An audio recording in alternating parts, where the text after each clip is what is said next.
السلام عليكم ورحمة الله وبركاته. بسم الله الرحمن الرحيم.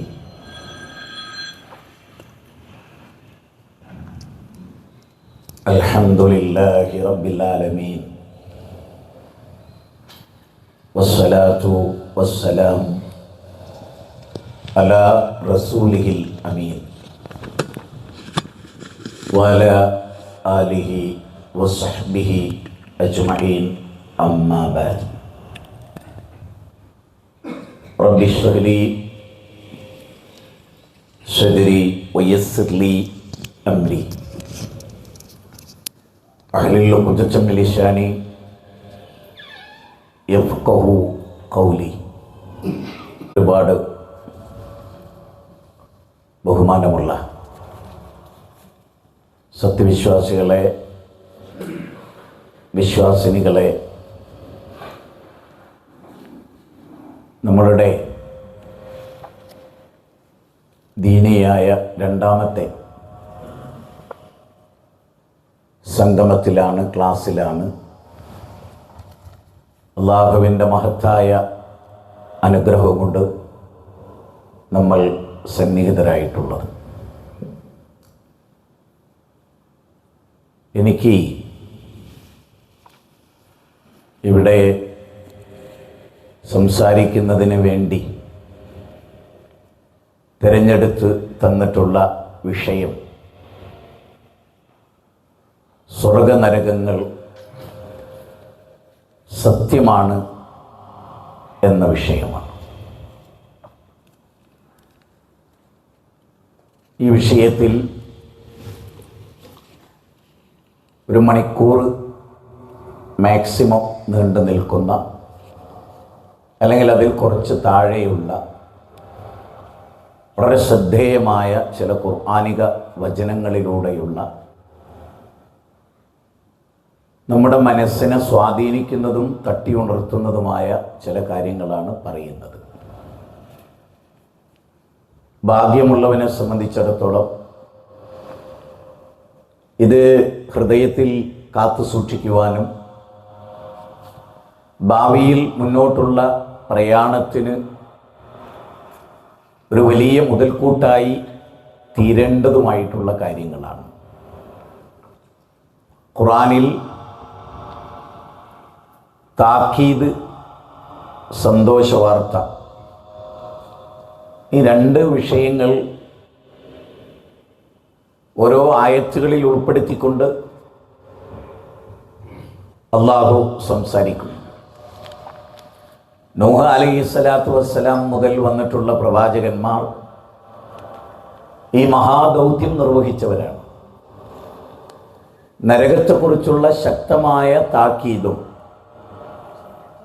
സ്വർഗത്തെ സംബന്ധിച്ചുള്ള പ്രതീക്ഷ നൽകുന്ന മഹാസന്തോഷ വാർത്തയുമാണ് പ്രവാചകന്മാരുടെ ലക്ഷ്യങ്ങളിലൊന്ന്. നബി സല്ലല്ലാഹു അലൈഹി വസല്ലമയുടെ നിയോഗത്തെ പറ്റി പറയുമ്പോൾ പറയുന്നത് കാഫത്തൽ ലിന്നാസി ബശീറൻ വനദീറ, മാനവ കുലത്തിന് മുഴുവനും, ലോകത്തെ മുഴുവൻ മനുഷ്യർക്കും, പ്രവാചകന് ശേഷമുള്ള മുഴുവൻ മാനവരാശിക്കുമുള്ള ബഷീറാണ്, നദീറാണ്. സന്തോഷവാർത്ത അറിയിക്കുന്ന ആളാണ്, താക്കീതുകാരനാണ്. ഖുർആനിൽ സന്തോഷവാർത്ത അറിയിക്കുന്നു എന്നതിനേക്കാൾ സ്ട്രോങ് ആയിട്ടും അധികരിപ്പിച്ചും പറഞ്ഞത് താക്കീദിനെ കുറിച്ചാണ്. എന്തിനെക്കുറിച്ചുള്ള താക്കീതാണ്? എന്താണ് അതുകൊണ്ട് ഉദ്ദേശിക്കുന്നത്? നമുക്ക് സൂറത്ത് നൂഹിൻ്റെ തുടക്കം വരെ എങ്ങോട്ടും മാറിപ്പോകാതെ നാം ഈ വിഷയത്തെ ശ്രദ്ധിക്കുമ്പോൾ കിട്ടുന്ന ചില കാര്യങ്ങളെക്കുറിച്ചാണ് ഞാൻ ആറ്റിക്കുറുക്കി പറയുന്നത്. 71-ാം അധ്യായമാണ് സൂറത്ത് നൂഹ്. 28 വചനങ്ങളാണ് അതിലുള്ളത്. അതിൽ തുടങ്ങുന്ന തന്നെ ഇന്നാ അർസൽനാ നൂഹൻ ഇലാ ഖൗമിഹി അൻ അൻസിർ ഖൗമക മിൻ ഖബ്ലി അൻ യഅതിയഹും അദാബുൻ അലീം. വേദനാജനകമായ ഒരു ശിക്ഷയെ അവർക്ക് വന്നു ഭവിക്കുന്നതിന് മുമ്പ് താക്കീത് നൽകുന്നതിന് വേണ്ടി നൂഹ് അലൈഹിസ്സലാത്തു വസ്സലാമയെ നിയോഗിച്ചു എന്നാണ് അതിലെ ഒന്നാമത്തെ വചനം. വരാനിരിക്കുന്ന ദുനിയവിൽ ശിക്ഷയുണ്ട്, ആഖിറത്തിലാകട്ടെ ആത്യന്തികമായ നരകമാകുന്ന ഭയചകിതമായ ശിക്ഷയുണ്ട് എന്ന കാര്യമാണ് പറയുന്നത്. ഇന്നാ അർസൽന, തീർച്ചയായും നാം അയച്ചു ആരെ? നൂഹ് അലൈഹിസ്സലാമിനെ. അൻ അൻദിർ ഖൗമക മിൻ ഖബ്ലി അൻ യഅതിയഹും, അൻ അൻദിർ, അവർക്ക് താക്കീത് നൽകുന്നതിന് വേണ്ടി വരാനിരിക്കുന്ന ഭയചകിതമായ ശിക്ഷയെക്കുറിച്ച് താക്കീത് നൽകുന്നതിന് വേണ്ടി നൂഹ് അലൈഹിസ്സലാത്തു വസ്സലാമയെ അള്ളാഹു തെരഞ്ഞെടുത്തയച്ചു. ഓർക്കുക, ഖുർആനിലെ 71-ാമത്തെ അധ്യായം 1-ാമത്തെ വചനം പറയുന്ന അതാണ്. നൂഹ് നബീനെ എന്തിനാ അയച്ചത്? ശിക്ഷ വരുന്നതിന് മുമ്പ് താക്കീത് കൊടുക്കാനാണ്. ശിക്ഷ ദുനിയാവിലുണ്ട്, ആഖിറത്തിലുണ്ട്. എന്ന രൂപത്തിൽ ജീവിച്ചാൽ ദുനിയാവെന്ന് ശിക്ഷ കിട്ടുമെന്ന് പറയുന്നു. ഒരുപാട് നഷ്ടങ്ങളെക്കുറിച്ച് പറയുന്നുണ്ട്. അടിസ്ഥാനപരമായി പ്രവാചകന്മാർ ഭയപ്പെട്ടത് നരകത്തിൻ്റെ ഭയചകിതമായ ശിക്ഷയെക്കുറിച്ചാണ്. അതുകൊണ്ട് ആ മേഖലയിലൂടെ ഒരല്പസമയം നമുക്ക് കടന്നു പോകാം. അപ്പം നൂഹ് നബി അലൈഹിസ്സലാത്തു വസ്സലാം അവരോട് പറഞ്ഞതാ, ഇങ്ങനെ അള്ളാഹുവിനാൽ തിരഞ്ഞെടുക്കപ്പെട്ട പ്രവാചകനാണ് ഞാൻ.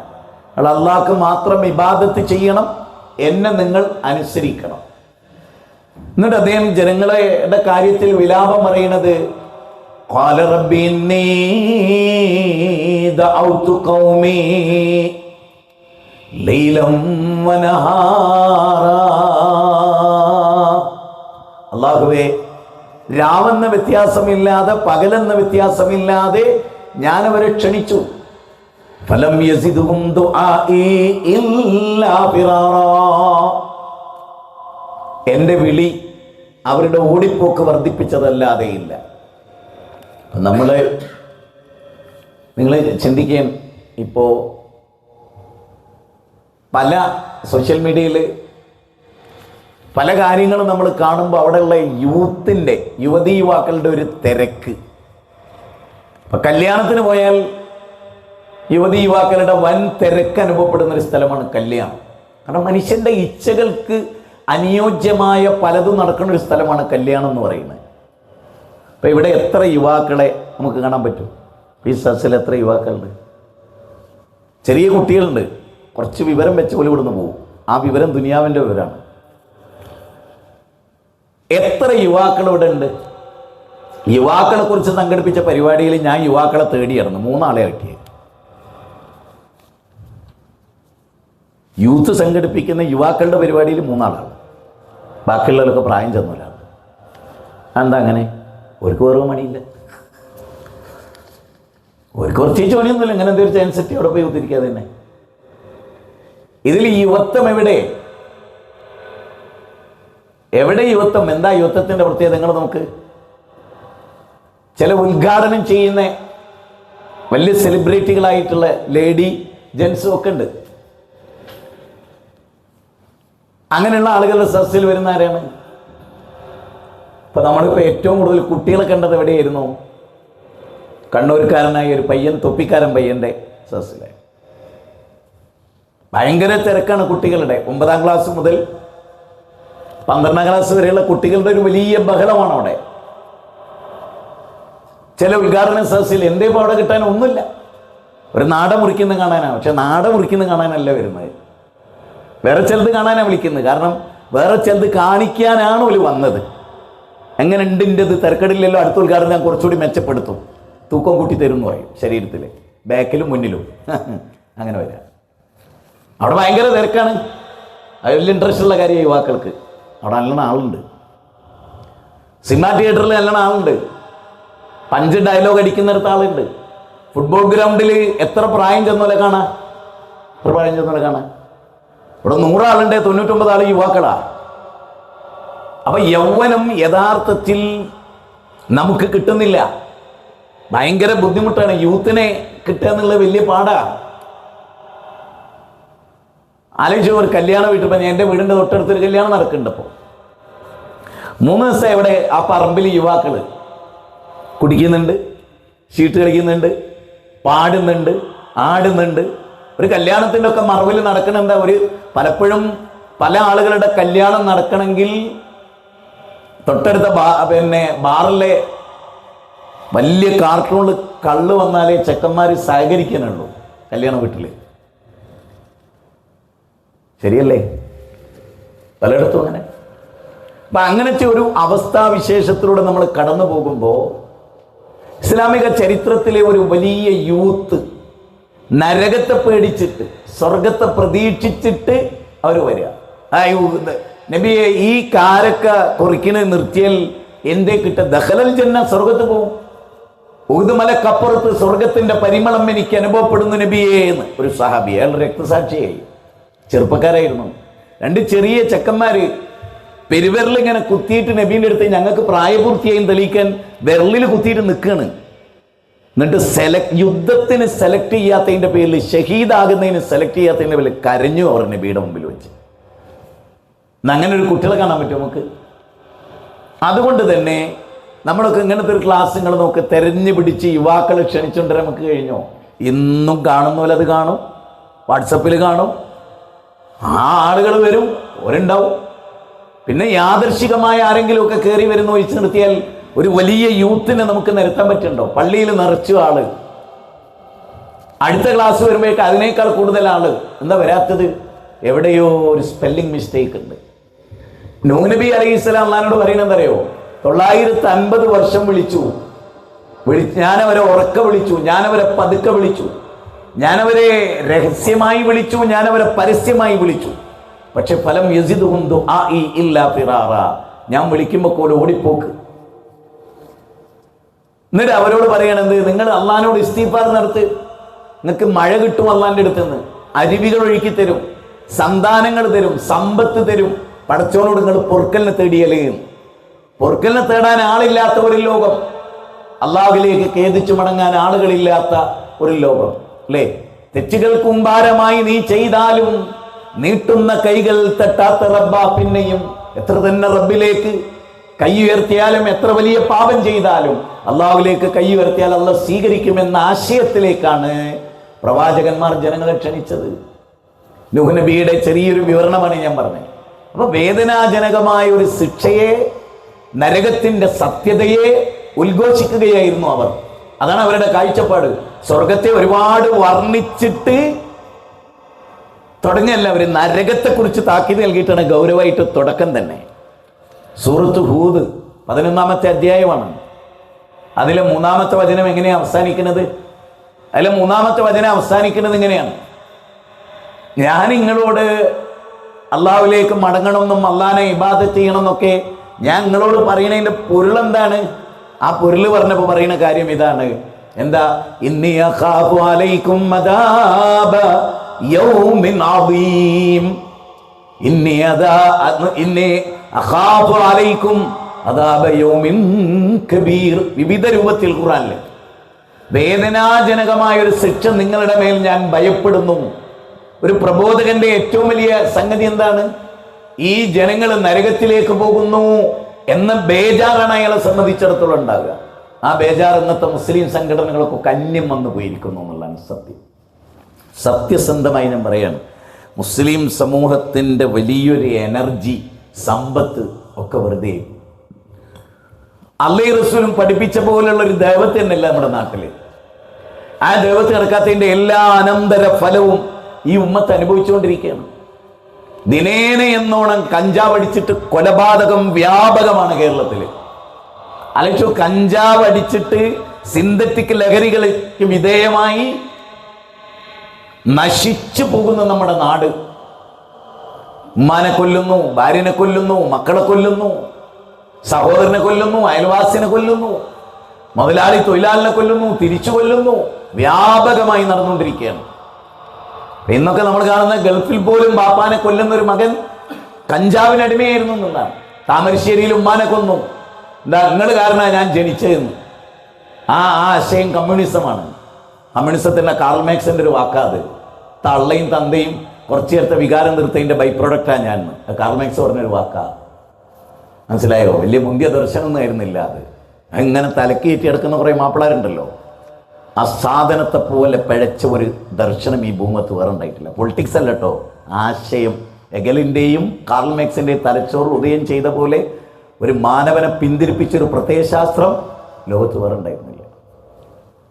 ഒരു കോഴിയുടെ മുട്ട വിരിഞ്ഞാൽ ആ മുട്ടത്തോടിനോട് കുട്ടിക്ക് എന്ത് ബന്ധം, അതുപോലെയാണ് അമ്മയായിട്ടുള്ള ബന്ധം എന്ന് ഉദ്ധരണി എഴുതി വെച്ച ആളാണ് കാർൽ മാർക്സ്.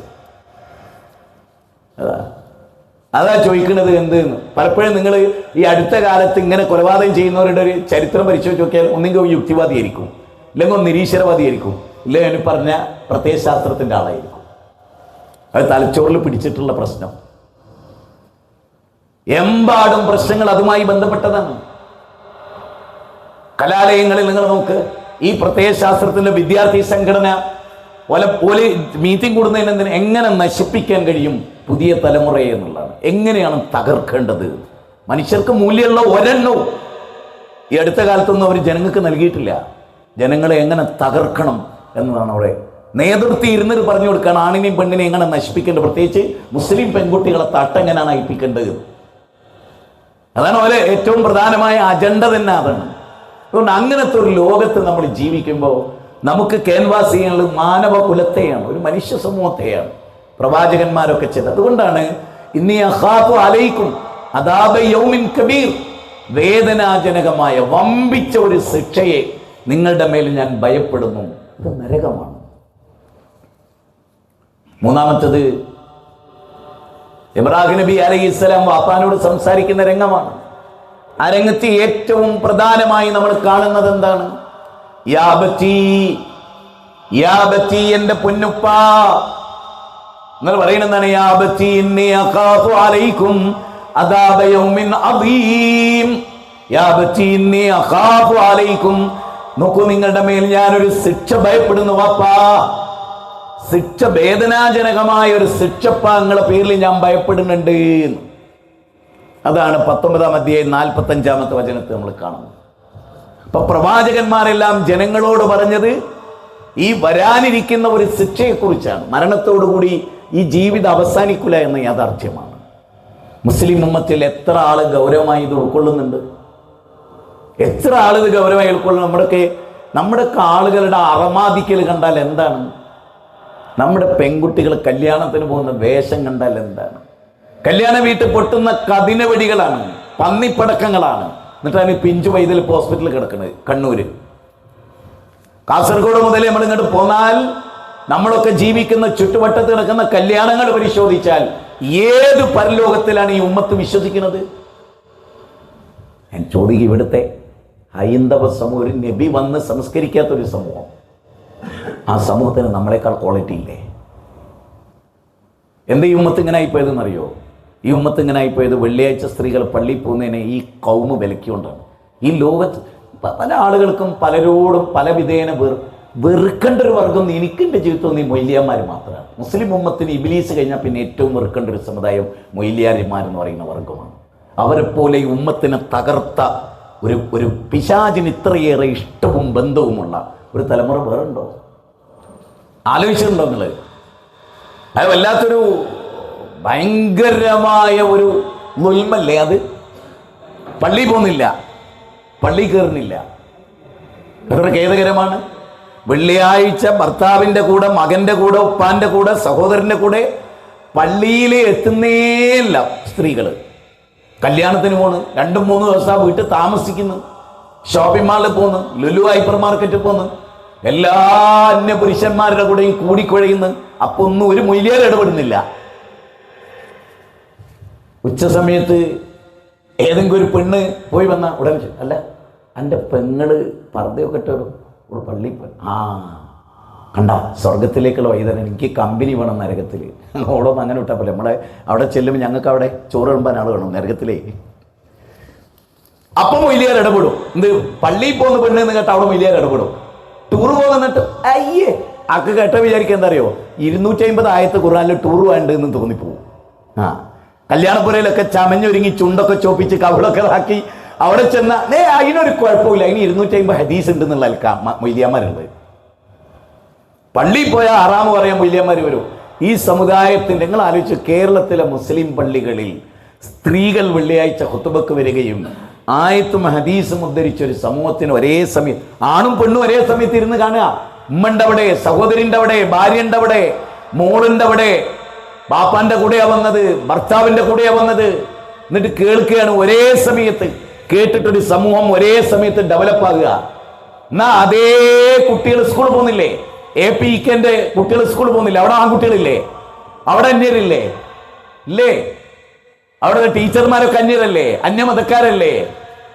വിലക്കുണ്ടോ? പറഞ്ഞാൽ വിചാരിക്കുന്ന ഖുർആനിലെ 450 ആയത്ത് സ്കൂളിൽ പോകാനുണ്ട് എന്ന്.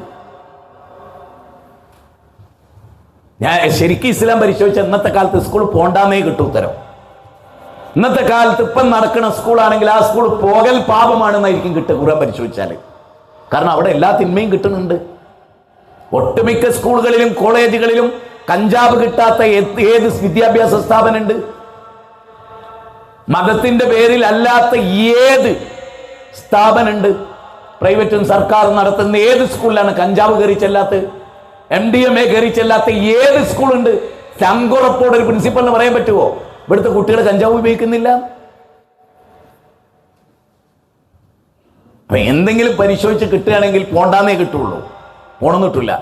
എന്നാലും 150-ലധികം ഹദീസുകൾ പള്ളിയിൽ പോകാനുണ്ടായിട്ട് ഈ കൗമ് അതിനെക്കുറിച്ച് ചിന്തിച്ചോ? 150 വാചകങ്ങൾ പെണ്ണിന് പള്ളിയിൽ പോകാന്നുള്ളതിന് ഇസ്ലാമിലെ ഏറ്റവും കൃത്യമായ തെളിവുകൾ. എന്നിട്ട് ഈ സമുദായം പള്ളിയിൽ പോകുന്നുണ്ടോ? ഇല്ലല്ലോ. ഒറ്റക്ക് പുരയിലിരിക്കുകയാണ്. ബാപ്പ പള്ളിയിൽ, ഭർത്താവുകൾ എല്ലാവരും ഇരിക്കുമ്പോൾ ഒറ്റയ്ക്ക് ഇരിക്കുക. അപ്പോഴാണ് ഫിത്തന ഉണ്ടാകുക എന്നുള്ള തിരിച്ചറിവെല്ലാം ഉണ്ടാവണത്. ഞാൻ പറയുന്നത് ഈ സമുദായത്തിന് നരകസ്വർഗങ്ങളെ കുറിച്ച് ബോധ്യം വരൽ എവിടെയാണ്? എവിടെ? നിങ്ങൾ ആലോചിച്ചൊക്കെ എവിടെയുള്ളത്? ഇപ്പൊ നമ്മുടെ നാട്ടിലൊക്കെ നിങ്ങൾ നോക്ക്, സി മടവൂരിന്റെ കറാമത്ത് പറയാൻ എത്ര മൂല്യന്മാരുണ്ട്. ആ സദസ്സിൽ പോയ ഏതെങ്കിലും ഒരുത്തൻ അള്ളാഹിനെ കുറിച്ചൊരു വക്കാറത്ത് ഉണ്ടാവുമോ? മാലിക്കുല്ലാ തർജൂന ലില്ലാഹി വക്കാറ. അള്ളാഹ് എന്താ ഒരു വക്കാറത്ത്? ഈ വക്കാറത്ത് കാണണേ അള്ളാഹിനെ പറ്റി പറയണ്ടേ? അത് പറയാത്തൊരു സമുദായം എങ്ങനെ നന്നാകുന്നു കൂടി ആലോചിക്കണം. പടച്ചോന്ന് കൊടുത്തിട്ട് ആലോചിക്കണം. ഈ ഉമ്മത്തിനെ റസൂൽ എങ്ങനെയാ നന്നാക്കിയത്? മദ്യപിക്കരുത്, വ്യഭിചരിക്കരുത് എന്ന് പറഞ്ഞുകൊണ്ട് കാര്യമില്ല. നായിഷബി പറയാ, ആദ്യം അള്ളാഹിനെ പറ്റി പരിചയപ്പെടുത്തി, അതുകൊണ്ടായി ഈ ജനത നന്നായത്. അള്ളാഹിനെ പറ്റി പറഞ്ഞുകൊണ്ടായി ഈ ജനത നന്നായത്. അള്ളാഹിനെ കൽബിൽ കുടിയിരുത്തിക്കൊണ്ടാണ് ഈ ജനത നന്നായത്. അങ്ങനെയുള്ള ഒരു തെർബിയത്തും തസ്കിയത്തുമാണ് വിശുദ്ധ ഖുർആനിൽ നമ്മൾ നരകം കേട്ട് നരകത്തെക്കുറിച്ച് പഠിച്ച് അതിൻ്റെ സത്യതയെ ബോധ്യപ്പെട്ട് അള്ളാഹുവിന്റെ റസൂൽ പറയുന്ന കാര്യമാണ്. അന്നാറു ഹഖ്കുൻ അൽ ജന്നത്തു ഹഖ്കുൻ. സ്വർഗം സത്യമാണ്, നരകവും സത്യമാണ്. അതിനെ ബോധ്യപ്പെടുത്തി കൊടുക്കുക. ഇനി നിങ്ങൾ ആലോചിച്ച് നോക്കൂ, വിശുദ്ധ ഖുർആനിൽ ഉടനീളം ഈ പറഞ്ഞ കാര്യത്തെക്കുറിച്ച് നബി സല്ലല്ലാഹു അലൈഹി വസല്ലമയെ വിളിച്ചിട്ട് ആദ്യം തന്നെ അള്ളാഹു പറയുന്ന ആദ്യ ഭാഗത്തൊരു സൂറത്ത് അഹ്സാബിലാണ് 45-46 വചനത്ത് പറയുന്നത് എന്താണ്? യാ അയ്യുഹൻ നബിയു ഇന്നാ അർസൽനാക ഷാഹിദൻ വമുബശ്ശിറൻ വനദീറ. അങ്ങ് സാക്ഷിയാണ്, നരകത്തെക്കുറിച്ച് താക്കീത് നൽകുന്ന ആളാണ്, സ്വർഗത്തെക്കുറിച്ച് സന്തോഷ വാർത്ത അറിയിക്കുന്ന ആളാണ്. കണ്ടോ? താക്കീതാണ്. ഈ രണ്ട് കാര്യങ്ങൾ, സ്വർഗവും നരകവും. നിങ്ങൾക്ക് സ്വർഗമുണ്ട്, ആകാശഭൂമികളുടെ വിശാലതയുള്ള സ്വർഗമുണ്ട്, അതുപോലെ നരകമുണ്ട്. ഇത് രണ്ടും പറഞ്ഞിട്ടൊരു സമൂഹത്തെ ഇങ്ങോട്ട് സംസ്കരിച്ചെടുക്കുക. അങ്ങനെയാണ് അവര് ശുദ്ധിയാകുന്നത്. ഓരോ നിങ്ങൾ മക്കയിൽ അവതരിച്ച മുഴുവൻ അധ്യായങ്ങളും നോക്ക്, നരകത്തെക്കുറിച്ചും സ്വർഗത്തെക്കുറിച്ചും പറയുന്നത്. തൗഹീദിന്റെ വാചകങ്ങളാണ്, വിശ്വാസ കാര്യങ്ങളാണ്. ശിർക്ക് ചെയ്താൽ നരകത്ത് പോകുന്നുള്ള കാര്യമാണ് പറയുന്നത്. ആ കാലയളവിൽ അവതരിച്ച എല്ലാ അധ്യായങ്ങളും നരകത്തിന്റെ ഭയാനകത വിവരിക്കുന്നു. അങ്ങനെയാണ് അവർ നന്നായത്. ഉമർ ബിൻ അബ്ദുൽ അസീസിന്റെ ചരിത്രം, അദ്ദേഹം മിമ്പറിൽ നിന്നിട്ട് മിഹ്റാബിൽ നിന്നിട്ട് ഓതുകയാണ്. ആ ഓതലിൽ എന്ന ഖുർആന്റെ വചനം വന്നു. അദ്ദേഹം ബോധരഹിതനായി നിലത്ത് വീണു, ബോധം കെട്ട് നിലത്ത് വീണു. സൂറത്തുൽ ലൈലിലെ 14-ാമത്തെ വചനം, കത്തിജ്വലിക്കുന്ന നരകത്തെ കൊണ്ട് താക്കീത് എന്നാ പറയുന്നു. അത് കേട്ടിട്ട് അദ്ദേഹം മെഹ്റാബില് ബോധം കെട്ട് വീഴും.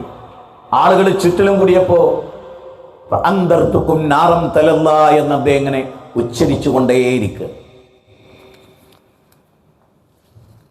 എന്തായിരുന്നു അവരെ അത്ര? ഉമർ ബിൻ ഖത്താബ് റളിയല്ലാഹു അൻഹു അദ്ദേഹത്തിന്റെ ഭരണകാലഘട്ടം. ആ ഭരണകാലഘട്ടത്തിൽ ഒരാൾ വന്നിട്ട് വസ്ത്രം തരണമെന്ന് പറഞ്ഞിട്ട് അപ്പം ഞാൻ തന്നില്ലെങ്കിൽ നീ എന്ത് ചെയ്യും എന്ന് ചോദിക്കും. അപ്പം അദ്ദേഹം പറഞ്ഞു, എനിക്ക് പ്രത്യേകിച്ചൊന്നും ചെയ്യാനൊന്നും കഴിയില്ല, അങ്ങ് ഈ രാജ്യത്തിൻ്റെ ഭരണാധികാരിയാണ്, ധീരനാണ്, അരോഗതടഗാത്രനാണ്, ശൂരനാണ്, വീരനാണ്. പക്ഷേ ഒരു വിഭാഗത്തെ നരകത്തിലേക്കും ഒരു വിഭാഗത്തെ സ്വർഗത്തിലേക്കും നയിക്കുമ്പോൾ ഞാൻ അവിടെ വെച്ച് പറയും, ആ നരകം കേട്ടപ്പോൾ കുപ്പായത്തിൻ്റെ ബട്ടൺ ഊരിയിട്ടത് കൊടുക്കുകയും ചെയ്യുന്നു. പേടിയായിരുന്നു അവർക്ക്.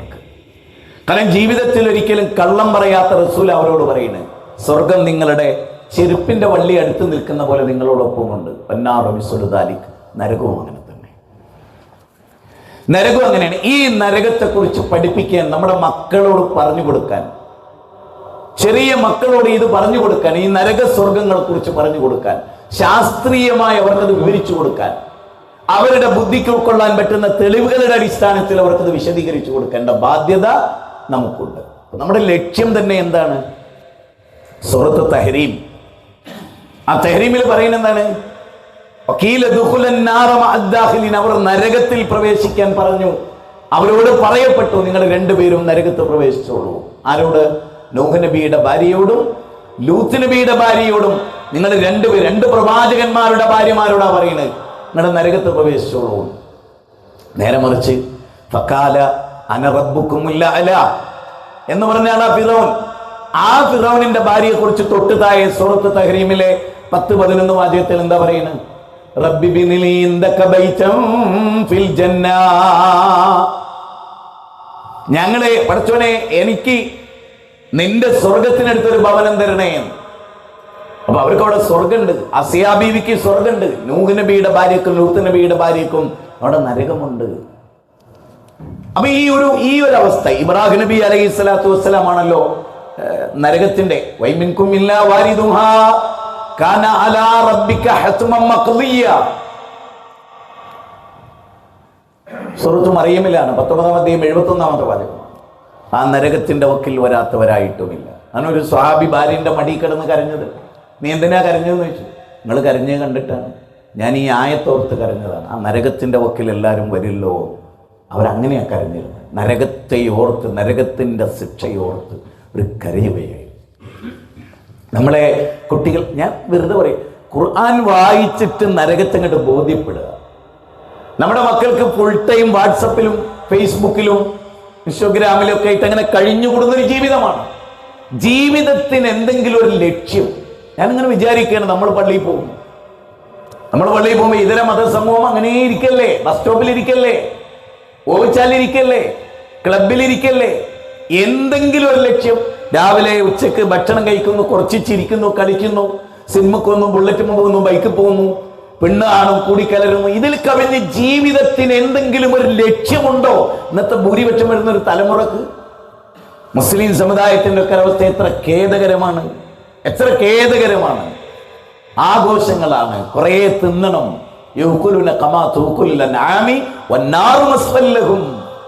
സൂറത്ത് മുഹമ്മദിൽ പറഞ്ഞ നാക്കാലികൾ തിന്നുകയും കുടിക്കുകയും ചെയ്യുന്ന പോലെ തിന്നുകയും കുടിക്കുകയും ചെയ്യും. അവർക്ക് നരകം കൊണ്ട് താക്കീത്, നരകം കൊണ്ട് സന്തോഷ വാർത്ത എന്നൊക്കെയാണ്. ആ ഇന്ധനം, മനുഷ്യന്റെ ശരീരവും കല്ലും കത്തിക്കപ്പെടുന്ന ആ നരകം, അത് എത്ര ഭയാനകരമാണ് എന്നാണ് പഠിപ്പിക്കപ്പെടുന്നത്. സൂര്യൻ 15 കോടി കിലോമീറ്റർ അകലെയാണ് സൂര്യൻ. ഒരല്പം ഒന്ന് താന്നാൽ കത്തിച്ചാമ്പലായി പോകും ഭൂമുഖത്തെ സകല വസ്തുക്കളും. കറക്റ്റ് സ്ഥലത്ത് അല്ലാഹു അതിനെ നിർത്തിയിരിക്കുക. സൂര്യനെങ്ങാനും ഒരു അല്പം മേലോട്ട് ഉയർന്നു പോയാൽ തണുത്ത് വെറുങ്ങലിച്ച് ഈ ലോകമില്ലാതാകും. ആഗോളതാപനം, ഗ്ലോബൽ വാർമിംഗ്, ഇന്നും ലോസ് ഏഞ്ചലൻസ് കത്തിക്കൊണ്ടിരിക്കുകയാണ്. വീണ്ടും കാട്ടുതീയാണ്. ആ അഗ്നി അല്ലെ, ഈ ലോക ബോക്സിംഗ് റിങ്ങിൽ കളിച്ച് തഴക്കം വന്നിട്ടുള്ള gaseous clay, Muhammad Ali clay, അതൊരു തീപ്പെട്ടി കൈ കൊണ്ടെടുക്കുകയായിരുന്നു എന്നാണ്. നരകത്ത് ഓർക്കാൻ ആ തീപ്പെട്ടിക്കൊള്ളി ഒരു കയ്യിൽ വെച്ചിട്ട് അത് സഹിക്കാനാകാത്ത മനുഷ്യന് എങ്ങനെയാണ് നരകം സഹിക്കുക എന്നാണ് അദ്ദേഹം ചോദിച്ചിരുന്നത്. കുടുംബത്തെ മുഴുവനും വിളിച്ചു വരുത്തി റസൂൽ സ്വല്ലല്ലാഹു അലൈഹി വസല്ലം. അല്ലാഹ് പറഞ്ഞു സൂറത്ത് ഷൂറായിൽ 214-ാമത്തെ വചനത്തെ പറഞ്ഞു. അത് പറയുന്നത് എങ്ങനെയാണ്? ഫഅൻദിർ അശീറതകൽ അഖ്റബീൻ. ഫഅൻദിർ, താങ്കൾ താക്കീത് നൽകണം. അശീറത്തെ കലക്രബീൻ, ഏറ്റവും അടുത്ത കുടുംബങ്ങളോട്. അമ്മായിനെ വിളിച്ചു, കുടുംബത്തെ മുഴുവനും വിളിച്ചു, ഫാത്തിമനെ വിളിച്ചു, എല്ലാവരെയും വിളിച്ചു വരുത്തി പറഞ്ഞു, ദാ അമ്മായി, നിങ്ങൾ നരകത്തിൽ രക്ഷിക്കാൻ എനിക്ക് കഴിയൂലട്ടോ. മോളെ ഫാത്തിമ, നിന്നെ നരകത്തിൽ നിന്ന് രക്ഷിക്കാൻ ബാപ്പാക്ക് കഴിയൂലട്ടോ. സ്വന്തം മോളോട് പറയാണ്, മോളെ ഞാൻ അല്ലാഹുവിന്റെ റസൂലാണ്, പക്ഷെ മോളെ നരകത്തിന് രക്ഷപ്പെടുത്താൻ കഴിയില്ല. ഈ ഒരു ബോധമാണ് അവരെ സംസ്കരിച്ചതും ശുദ്ധീകരിച്ചതും.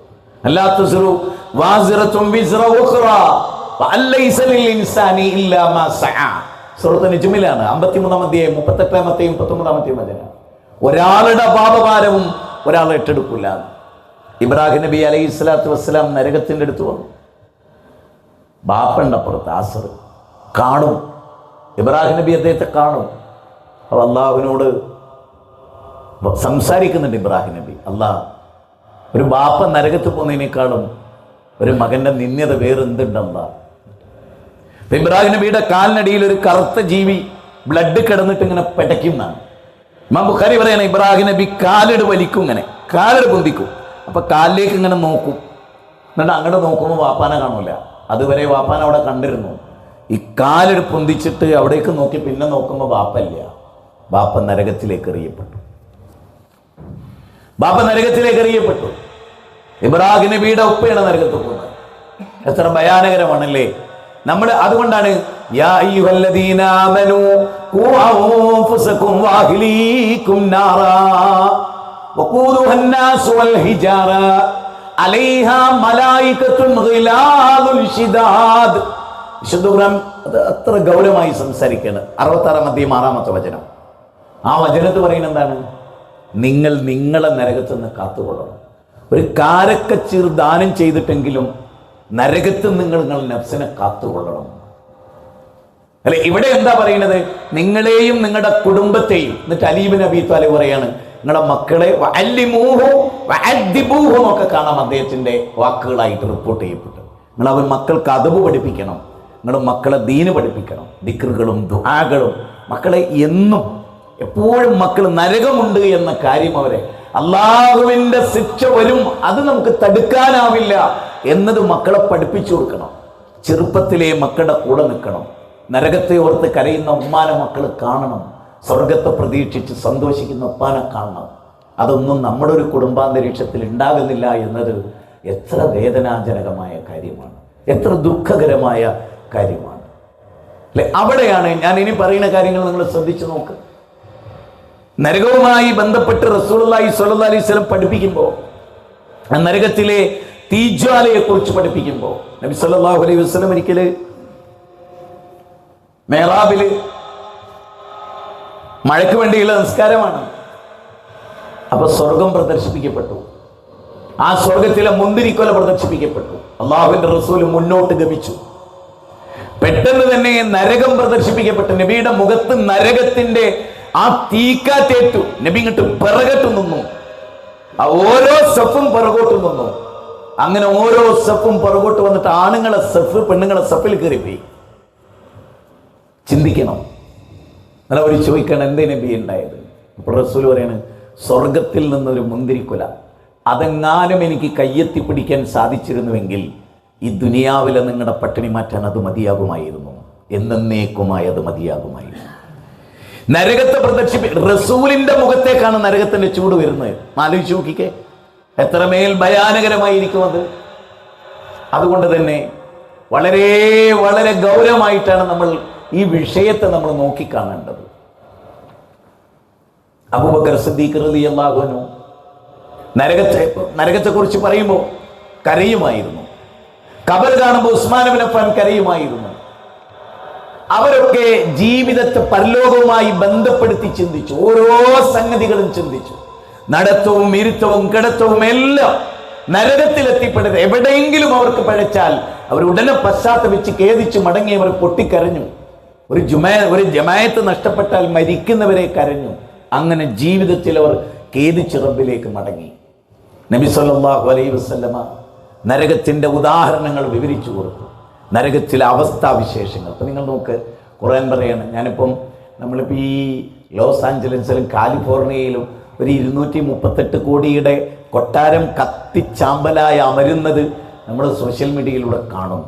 പല കെട്ടിടങ്ങളും വലിയ വലിയ ഹോളിവുഡ് താരങ്ങളുടെയൊക്കെ കൊട്ടാര സമാനമായ വീടുകൾ ശരിക്കും ഏഞ്ചൽസ് എന്ന് പറഞ്ഞാൽ മാലാഖമാർ എന്നാണ്. അതായത് ഭൂമിയിലെ സ്വർഗം എന്നാണ് അതിനെ വിളിച്ചിരുന്നത്. ആ സ്വർഗത്തെ കത്തിച്ച് ചാമ്പലാക്കി കളഞ്ഞു. ഇന്നും അതവിടെ തുടരുകയാണ്.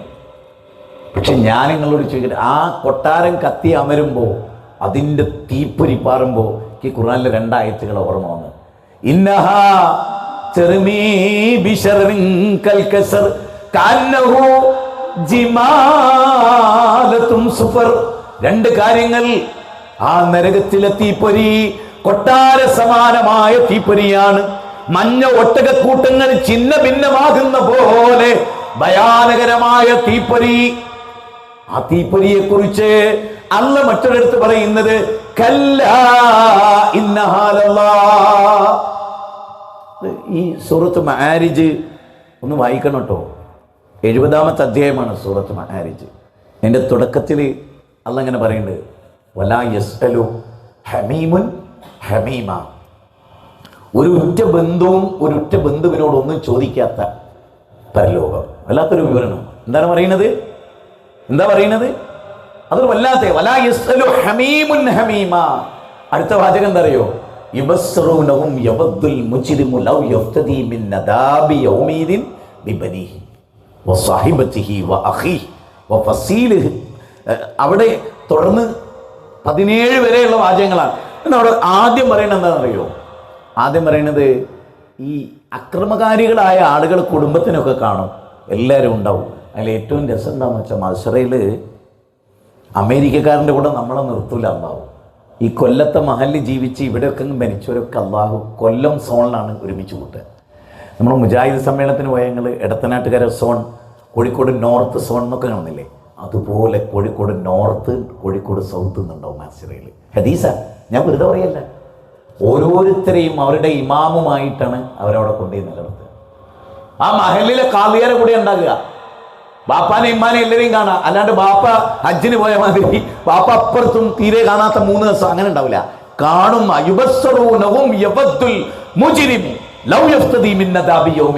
ആ ശിക്ഷാ ദിവസം പരസ്പരം കാണിക്കപ്പെടും. എന്നിട്ട് എന്താ പറയണ അറിയോ? പടച്ചോനെ, ഈ നരകങ്ങട്ട് കണ്ടിട്ട് എന്നിട്ട് ബോധ്യപ്പെടുകയാണ്. ശരിക്കും നിങ്ങൾ അമേരിക്കയിലെ 50 സ്റ്റേറ്റുകളിൽ 2 സ്റ്റേറ്റ് അപ്പോൾ കത്തിയമർന്ന്. അമേരിക്ക ഇന്ത്യയുടെ 3 ഇരട്ടി വലുപ്പമുള്ളൊരു രാജ്യമാണ്. നമ്മൾ വിചാരിക്കണ പോലെ അമേരിക്ക കത്തിയമർന്നു, നുണയാണ്. അമേരിക്ക ഒന്നും കത്തിയമർന്നിട്ടില്ല. 2 സ്റ്റേറ്റ് നമുക്ക് സൂക്ഷിച്ച് പറയാലോ. അമേരിക്ക ആകെ അങ്ങനൊന്നുമില്ല, നുണയാണ്. അമേരിക്കൻ്റെ 2 സ്റ്റേറ്റ്. ആ സ്റ്റേറ്റ് അമേരിക്കയിലെ ഏറ്റവും ടോപ്പ് സ്റ്റേറ്റാണ്. അതിനേക്കാൾ മെച്ചപ്പെട്ട സ്റ്റേറ്റ് അമേരിക്കയിൽ വേറല്ല. അതാണ് ഇതിൻ്റെ സത്യം, അതാണ് സൂക്ഷ്മത. അവിടെ കത്തിഞ്ഞെരിയുമ്പോഴും ആളുകൾ എന്തോ ഓട്ടാണ്, നെട്ടോട്ട് ഓടുകയാണ്. അല്ല ചോദിക്കണ്ട, ഐനൽ മഫർ, എങ്ങോട്ടാ ഓടുന്നത്? ഐനൽ മഫർ, എങ്ങോട്ടാണ്?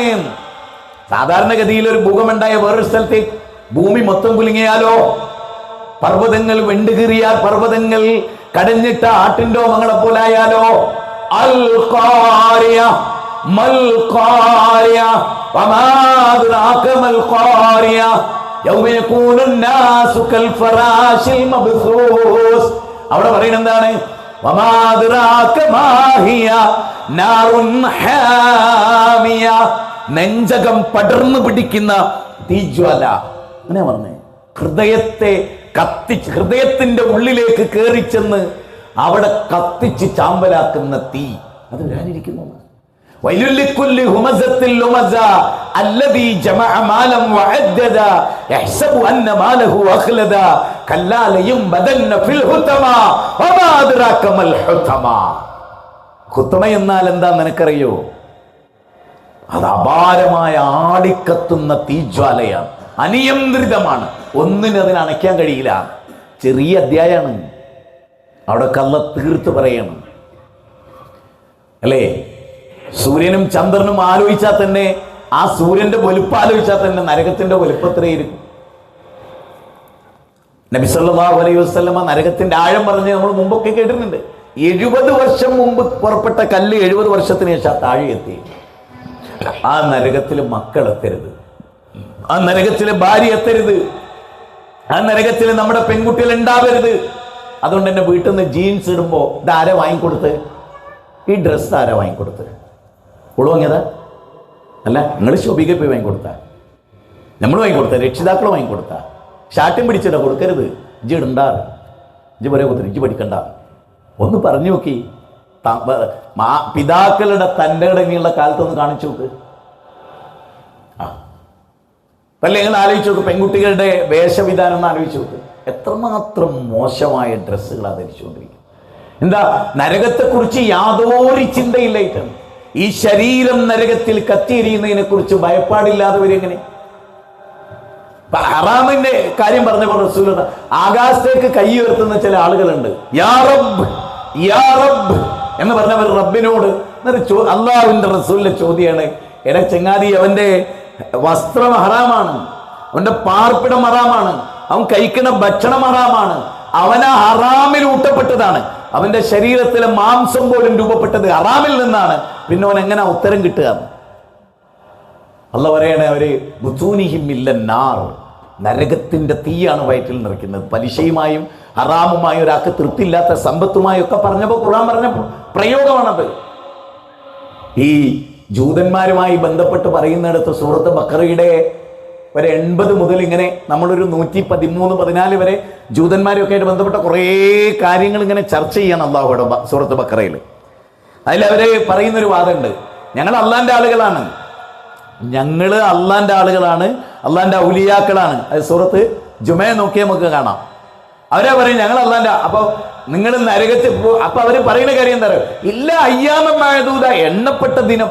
ഇനി അഥവാ നരകത്ത് പോവുകയാണെങ്കിൽ തന്നെ എണ്ണപ്പെട്ട ദിനം. ഇവിടെ വാദം എങ്ങനെയായിരുന്നു? നരകത്തെക്കുറിച്ച് ഓർത്ത് കരയാത്ത, നരകത്തെക്കുറിച്ച് ആയത്തുകൾ ഓതുമ്പോൾ വിതുമ്പാത്ത ആരുണ്ടായിരുന്നത്? റസൂലിന്റെ കണ്ണുകൾ കണ്ണുനീരൊഴുകാത്ത ഏത് സന്ദർഭം ഉണ്ടായിരുന്നു? സഹാബത്ത് കരയാത്ത ഏത് സന്ദർഭം ഉണ്ടായിരുന്നു? സഹാബ വനിതകൾ വിങ്ങിപ്പൊട്ടാത്ത ഏത് സന്ദർഭം ഉണ്ടായിരുന്നു? നാളെ മക്കളും നരകത്തിലാന്നറിയുമ്പോൾ ഉണ്ടാകണ ബേജാർ എന്താ? നൂഹ് നബി അലൈഹിസ്സലാം, ലൂത്ത് നബി അലൈഹിസ്സലാം ഒക്കെ പരലോകത്ത് വരും, നമ്മളും പരലോകത്ത് വരും. ആ വരുന്ന വരവിൽ രക്ഷപ്പെടണോ? അതുകൊണ്ടാണ് ഖുർആൻ, നിങ്ങൾ നോക്ക്, സത്യത്തിൽ വിശുദ്ധ ഖുർആൻ സൂറത്ത് മുൽക്ക് രാത്രി നമ്മൾ ഓതി 30 ആയത്താണ് സൂറത്ത് മുൽക്കിലുള്ളത്. സൂറത്ത് മുൽക്ക് ഓതിയാൽ അതിൻ്റെ കൂലി ഒരുപാട് ഹദീസുകൾ, അത് നമുക്ക് ഇന്നെന്ന സൂറത്തുകൾ ഓതിയാലുള്ള കൂലിയൊക്കെ പറയുന്ന വേറൊരു ക്ലാസ് എടുക്കുമ്പോൾ നമുക്ക് പറയാം. ഈ സൂറത്ത് മുൽക്ക് നമ്മൾ ഓതുമ്പോൾ അതിലെ ഏറ്റവും രസകരമായ സംഗതികളിൽ ഒന്നെന്താണ്?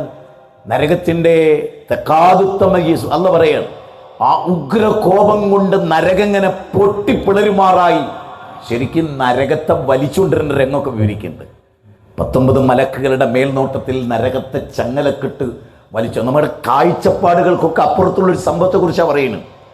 ആ നരകം ഹർ ഹർ എന്നുള്ള ആ നരകത്തിൻ്റെ, നമ്മൾ പണ്ടൊക്കെ നിങ്ങൾക്കറിയാം, ഈ കോഴിക്കോട് കടപ്പുറത്ത് തിരമാല അടിച്ചാൽ ഞങ്ങൾക്ക് ബാലുശ്ശേരി അത് കിട്ടുമായിരുന്നൊരു കാലമുണ്ടായിരുന്നു. അത്രയും ദൂരെ തിരയുടെ ശബ്ദം. ഇന്ന് അന്തരീക്ഷം ശബ്ദമുഖരിതമായ നരകത്തിൻ്റെ പ്രകമ്പനം. എന്നിട്ട് ആ നരകത്തിൻ്റെ കാവൽക്കാരി ചോദിക്കുകയാണ്, എന്ത്? അലം യഅതികും നദീർ, അല്ല നിങ്ങൾക്ക് താക്കീതുകാർ വന്നിട്ടില്ലായിരുന്നോ? നിങ്ങൾക്ക് ഈ കാര്യങ്ങളൊക്കെ പറഞ്ഞു തരുന്ന ആളുകൾ വന്നിട്ടില്ലായിരുന്നോ? ഞാൻ വിചാരിക്കും, എത്ര ക്ലാസ്സുകളുണ്ട് നമ്മുടെ, എത്ര ക്ലാസ്സുകളുണ്ട്. ഞാൻ ഈ കഴിഞ്ഞ ദിവസമൊക്കെ ഇങ്ങനെ ആലോചിച്ചാണ്, നമ്മുടെ ഏത് സദസ്സും നേർവഴി, നമ്മുടെ പീസ് റേഡിയോയിലെ ക്ലാസ്സുകൾ, നമ്മുടെ പ്രോഫ് കോണ്, നരകം സ്വർഗം, ഇതൊക്കെ നമ്മൾ വിവരിക്കാൻ എല്ലാം, നമ്മുടെ അങ്ങാടി പ്രസംഗങ്ങൾ, നമ്മുടെ ഫാമിലി കോൺഫറൻസുകൾ, അതിൽ ഏറ്റവും പ്രധാനം നരകത്തിൽ നിന്ന് കുടുംബത്തെ രക്ഷിക്കാൻ പറഞ്ഞിട്ടൊരു സെഷൻ തന്നെ നമ്മളതിൽ നടത്തുന്നുണ്ട്. എന്നാൽ നമ്മുടെയൊക്കെ കൂടെ ഉണ്ടായിരുന്ന ആളുകൾ ഒരു നാവുന്നൊരു നരകത്തെക്കുറിച്ചുള്ള ആയത്ത്, ഒരാകെ ഉള്ളത് ജിന്നിനെ കുറിച്ചുള്ളൊരു പരാമർശം. എവിടെ നോക്കിയാലും മുഖാമുഖം ജിന്നിനെ കുറിച്ച്, നടക്കുന്നത് ജിന്നിനെ കുറിച്ച്, കിടക്കുന്നത് ജിന്നിനെ കുറിച്ച്, ഓർക്കുന്നത് ജിന്നിനെ കുറിച്ച്, പറയുന്നത് ജിന്നിനെ കുറിച്ച്. ലോകത്ത് ജിന്ന് എന്ന പദം ലോകത്ത് ഏറ്റവും കൂടുതൽ ആവർത്തിച്ച 2 വിഭാഗമാണ്, കേരള നേതൃത്വത്തിൽ മുജാഹിദും മാർക്സിസ്റ്റ് ദവക്കാരും. ജിന്നക്ക് ഇത്ര പുളകുണ്ടാകുന്ന ഒരു കാര്യം വേറുണ്ടോ? ജിന്നുകൾക്ക് ഇത്ര ഓലെ പറ്റി പറയാൻ ആളുകൾ നിരന്ന് നടക്കില്ലേ? മീറ്റിംഗ് കൂടി തീരുമാനം നമുക്ക് മരിക്കുന്നവരെ ജിന്നിനെ പറ്റി പറഞ്ഞാൽ മതി. ഇതിനേക്കാൾ വലിയ പിശാചിന് ശരിക്ക് കേരള നേതൃത്വം വിധേയായി എന്നുള്ളതിൻ്റെ ഏറ്റവും വലിയ തെളിവാണ് ജിന്ന് നിരന്തരമായി ചർച്ചയായി എന്നുള്ളത്. ഇബ്ലീസിൻ്റെ കെണി എന്ന് പറഞ്ഞാൽ ഭയങ്കര കെണിയാണ്, ചെറിയ കെണിയല്ല. മറ്റേ ചങ്ങായി പോയി വീണ കണ്ടില്ലേ, അതൊക്കെ ഇതിൻ്റെ കെണിയാണ്. ആ കെണിയിൽ വീണതാണ്. ഫുൾ ടൈം ഇതുമൽ കൂടി വേറെ എന്തെങ്കിലും ഒന്നും ഒരുത്തം പഠിക്കാൻ പറ്റുന്നുണ്ട് ആർക്കെങ്കിലും? നിങ്ങൾ ആരെങ്കിലും കേൾക്കുന്നുണ്ടോ? ഞാൻ പച്ചവായ്ത്തം പറയാൻ നിങ്ങൾ വിചാരിക്കണ്ടോ? നിങ്ങൾ എവിടെയും കേൾക്കുന്നുണ്ടോ? അനസിൻ്റെ നാവിലൂടെ, ഹനീഫൻ്റെ നാവിലൂടെ വിശുദ്ധ ഖുർആനിലെ വേറെ ഏതെങ്കിലും ഒരു 10 ആയത്ത് ജീവിതത്തിൽ നിങ്ങൾ കേട്ടിട്ടുണ്ടോ? എന്തല്ലാത്ത കഴിഞ്ഞ 10-12 കൊല്ലായിട്ട് ഇതുമ്മ കൂടിയത് പടച്ചം തെറ്റിച്ചാൽ വല്ലിഹി മാത്രമല്ല എന്നാണ് തിരിഞ്ഞെടുത്തേക്ക് തിരിച്ചു വിട്ടു. അതുകൊണ്ടാണ് അള്ളാന്റെ ചോദ്യമാണ്, അല്ല അലം യഅ്തികും നദീർ, താക്കീതുകാർ വന്നിട്ടില്ല നിങ്ങൾക്ക്? അതിന് മനുഷ്യൻ്റെ ഒരു മറുപടി ഉണ്ട്, അത് നിങ്ങൾ ശ്രദ്ധിച്ചു നോക്കിയേ. നിങ്ങൾക്ക് താക്കീതുകാർ വന്നിട്ടില്ലായിരുന്നോ? ഖാലൂ ബലാ ഖദ് ജാഅനാ നദീർ, ഖാലൂ ബലാ ഖദ് ജാഅനാ നദീർ. ഞങ്ങൾക്ക് താക്കീതുകാർ, അവിടെയൊക്കെ താക്കീത് എന്നുള്ള പദത്തെയാണ് ഞാൻ കൂടുതൽ വിശദീകരിക്കുന്നത്. നോക്കൂ, അതേ ഞങ്ങൾക്ക് താക്കീതുകാർ വന്നിരുന്നു. പിന്നെ എന്തേ സംഭവിച്ചത്? ഫകസ്സബ്നാ വഖുൽനാ മാ നസ്സലല്ലാഹു മിൻ ഷൈഇൻ ഇൻ അൻതും ഇല്ലാ ഫീ ളലാലിൻ കബീർ വഖാലൂ ലൗ കുന്നാ നസ്മഉ ഔ നാഖിൽ മാ കുന്നാ ഫീ അസ്ഹാബിസ് സഗീർ. ഇവിടെ പറയുന്നത് എന്താണെന്ന് അറിയോ? താക്കീതുകാരൊക്കെ വന്നിരുന്നു, ഞങ്ങളതിനെ കടവാക്കി. അള്ളതൊന്നും അവതരിപ്പിച്ചിട്ടില്ല നിങ്ങൾ പറഞ്ഞു. പച്ചയായ നിഷേധം ഞങ്ങൾ കൊണ്ടിടും, ജീവിതത്തിൽ നിഷേധം ഞങ്ങൾ മുഖമുദ്രയാക്കി. അടുത്ത വാചകം എന്താ? ഞങ്ങൾ കേൾക്കുകയും ചിന്തിക്കുകയും ചെയ്തിരുന്നുവെങ്കിൽ ചിന്തിക്കാത്തതിൻ്റെ പേരിൽ നരകത്ത് പോകുമെന്ന് പറഞ്ഞ ഗ്രന്ഥ ഖുർആൻ. ചിന്തല്ലാത്തതിൻ്റെ പേരിൽ നരകത്ത് പോകും. എത്ര ഭീകരമാണ്! നിങ്ങൾ നോക്കൂ, അല്ലാഹു സുബ്ഹാനഹു വ തആല 7-ാം അധ്യായം സൂറത്ത് ആറാഫിലെ 179 പറയും, വലഖദ് ദറഹ്നാ ലി ജഹന്നമ കസീറൻ മിനൽ ജിന്നി വൽ ഇൻസി. ജിന്ന് വർഗത്തിലും ഇൻസ് വർഗത്തിലും പെട്ട ഭൂരിപക്ഷത്തെ നരകത്തെ കൊണ്ട് നിറയ്ക്കും എന്നാ പറയും. കാരണം എന്താ? ചിന്തിക്കാനുള്ള ബുദ്ധി നൽകിയിട്ട് ചിന്തിച്ചില്ല. ഇന്ന ശർറദ്ദവാബി ഇൻദല്ലാഹ്, സൂറത്ത് 8-ാം അധ്യായം അൻഫാലിലെ 22-ാമത്തെ വചനം. അള്ളാഹ്ക്ക് ഏറ്റവും വെറുപ്പ് കണ്ണും കാതും കൽബും ഒക്കെ നൽകിയിട്ട് അത് ഉപയോഗിക്കാത്തവർ. കണ്ണും കാതും കൽബും ഉപയോഗിക്കാത്തവർ പടച്ചവന് ഏറ്റവും വെറുപ്പ്. അപ്പം നമ്മൾ ശരിക്ക് ചിന്തിക്കണം. മരണാനന്തര ഒരു ജീവിതമല്ലെങ്കിൽ മനുഷ്യ ജീവിതത്തിന് എന്താ അർത്ഥം? എന്താ അർത്ഥം അല്ലേ? കാമുകനെ കൂട്ടിക്കൊണ്ടുവന്ന് കഷായത്തിൽ വിഷം ചേർത്ത്, ഇപ്പോൾ കുറ്റകൃത്യത്തിൽ ഏറ്റവും ഭയങ്കര കുറ്റകൃത്യം ചെയ്യുന്ന പെണ്ണുങ്ങളാണ്. വടഞ്ചേരിയിലെ ജോളിയോ ഒക്കെ ജോളിയായിരുന്നു കൊല്ലല്. അവൾ ഭയങ്കര ജോലിക്കാരിയായിരുന്നു. പെണ്ണുങ്ങളെല്ലാ തിന്മക്കൊപ്പം ഏറ്റവും കൂടുതൽ മുന്നിൽ. ഒട്ടുമിക്ക തിന്മയിലും പെണ്ണുങ്ങൾ മുന്തി നിൽക്കുന്നു എന്നാണ് ചരിത്രം. കാരണം ആ കോലത്തിൽ ഈ സമൂഹത്തെ മാറ്റിയെടുത്തു. എല്ലാറ്റിനും പെണ്ണിനെ മുന്നിലിറക്കി. ഇജാണും അതിൻ്റെ അപ്പുറമാണ് ഇജി എന്ന് പറഞ്ഞു കൊടുത്തു. അങ്ങനെ അതിലൊക്കെ അവർ ഇൻവോൾവ്ഡായി. മനുഷ്യന് തിന്മ ചെയ്യാതിരിക്കാനുള്ള ഏറ്റവും വലിയ പ്രേരണ എന്താ? ഈ നരകത്തെക്കുറിച്ചുള്ള താക്കീതാണ്. നബി സല്ലല്ലാഹു അലൈഹി വസല്ലമ സ്വഹാബത്തിനോട് ഓരോ പാപകർമ്മങ്ങളെക്കുറിച്ച് പറയുമ്പോഴും, ഇപ്പം നിങ്ങൾ നോക്ക്, മായിസ് റളിയല്ലാഹു അൻഹു അല്ലാത്തൊരു ചരിത്രമല്ലേ അദ്ദേഹത്തിൻ്റെത്. നബിയുടെ കുറേ ദിവസം നബിയുടെ മുമ്പിൽ വന്നില്ല ആ സ്വഹാബി. മായിസ് റളിയല്ലാഹു കുറേ ദിവസം അള്ളാഹിൻ്റെ റസൂലിൻ്റെ അടുത്ത് വന്നില്ല, മാറിപ്പോയി. അങ്ങനെ അദ്ദേഹം നബി സല്ലല്ലാഹു അലൈഹി വസല്ലമയുടെ അടുത്തേക്ക് കണ്ണുകളൊക്കെ കുഴിഞ്ഞ് കവിളൊക്കെ ഒട്ടി ശരീരത്തിൽ രക്തമൊക്കെ വാർന്ന് അങ്ങേയറ്റത്തെ ക്ഷീണിതനായി അള്ളാഹുവിൻ്റെ റസൂലിൻ്റെ മുമ്പിൽ വരികയാണ് മായിസ് റളിയല്ലാഹു അൻഹു. തൊഹിർനി യാ റസൂലല്ലാഹ് എന്ന് പറഞ്ഞിട്ടാണ് അദ്ദേഹം വരുന്നത്. നബി സല്ലല്ലാഹു അലൈഹി വസല്ലം മായിസിനെ നോക്കിയിട്ട് നബിക്ക് അങ്ങോട്ട് ബോധ്യമായില്ല. അത്രയും ക്ഷീണിതനായിട്ടാണ് വരുന്നത്. എന്താ പ്രശ്നം? അദ്ദേഹം മെലിഞ്ഞു പോകാൻ, കണ്ണുകൾ ഉള്ളോട്ട് തള്ളിപ്പോകാൻ, അദ്ദേഹത്തിന്റെ കവിള് ഒട്ടിപ്പോകാൻ എന്താ കാരണം? അദ്ദേഹം ഒരു വ്യഭിചാരം ചെയ്തു. നരകത്തെക്കുറിച്ചുള്ള ഓർമ്മകൾ അദ്ദേഹത്തെ അസ്വസ്ഥമാക്കിക്കൊണ്ട്. വസയ്യന ലഹും ശൈത്വാനു അമാലഹും. സിന എന്നത് വളരെ വിപുലമായ ഒരു കാര്യമായി, അല്ലെങ്കിൽ വളരെ നല്ല കാര്യമായി ഇബ്ലീസ് അദ്ദേഹത്തിന് തോന്നിച്ചു. ഒരു സ്ത്രീയുമായി അദ്ദേഹം ശാരീരിക ബന്ധത്തിൽ ഏർപ്പെട്ടു. നബിയുടെ മുമ്പിൽ വരുന്നിട്ട് പറയുന്നുണ്ട്, നബിയെ എന്നെ ശുദ്ധീകരിക്കണം. അപ്പം നബി സല്ലല്ലാഹു അലൈഹി വസല്ലം ചോദിച്ചു, നബി സ്വഹാബത്തിനോട് മായിസ് കള്ളു കുടിച്ചിട്ടുണ്ടോ? സ്വബോധത്തോടു കൂടിയാണോ ഈ പറയുന്നത് എന്നിട്ട് നോക്കാൻ. ഒരു വായൊക്കെ മണത്ത് നോക്കി, ഇല്ല നബിയെ കള്ളൊന്നും കുടിച്ചിട്ടില്ല. പിന്നെ അള്ളാഹിൻ്റെ റസൂൽ ചോദിക്കുക, മായിസേ നിസ്കരിച്ചിട്ടില്ലേ നമ്മളെ കൂടെ? അങ്ങനെ നിസ്കരിച്ചാൽ യഥാർത്ഥ നിസ്കാരം നിസ്കരിച്ച് ഇതൊന്നും സംഭവിക്കാൻ സാധ്യതയില്ലല്ലോ, കാരണം ഇന്ന സ്വലാത്ത തൻഹ അനിൽ ഫഹ്ശാഇ വൽ മുൻകറാണ്. അപ്പം അതുകൊണ്ട് അദ്ദേഹം ചോദിച്ചു. എന്നിട്ട് പലതവണ അദ്ദേഹം നബിയുടെ അടുത്ത് വന്നപ്പോൾ ഒക്കെ വലത്തോട്ട് ഇടത്തോട്ട് നബി മുഖം തിരിക്കുന്നുണ്ട്. അവസാനം മായിസർലാൻ പറയുന്ന വാചകം എന്താ അറിയോ? അള്ളാഹുവിൻ്റെ റസൂലേ, അങ്ങ് മെഹ്റാജിൻ്റെ രാത്രിയിൽ വ്യഭിചാരികൾക്കുള്ള ശിക്ഷ വിവരിച്ചില്ലേ, അതിൻ്റെ മനസ്സ് കിടന്ന് തിളയ്ക്കുന്നു. നരകത്തിൽ ഇങ്ങനെ ഒരു പ്രത്യേക ദ്വാരത്തിനുള്ളിലൂടെ കടന്നിട്ട് അതിലിങ്ങനെ തിരിഞ്ഞ് മറഞ്ഞ് തലകയായി മറഞ്ഞ് ആ ഒരവസ്ഥ അഗ്നിജ്വാലകളുടെ കൂടെ ഇങ്ങനെ മിന്നി മറയുന്നത്, അതിൽ കിടന്ന് കറങ്ങി കരിയുന്നത് എനിക്ക് സഹിക്കാൻ പറ്റില്ല നബിയെ, എന്നെ അങ്ങ് ശുദ്ധീകരിക്കണം. അത് വല്ലാത്തൊരു ചരിത്രമാണ്. അരവരെ മണ്ണിൽ കുഴിച്ചിട്ട് എറിഞ്ഞു കൊല്ലുകയാണ് മായിസറുല്ലാനെ.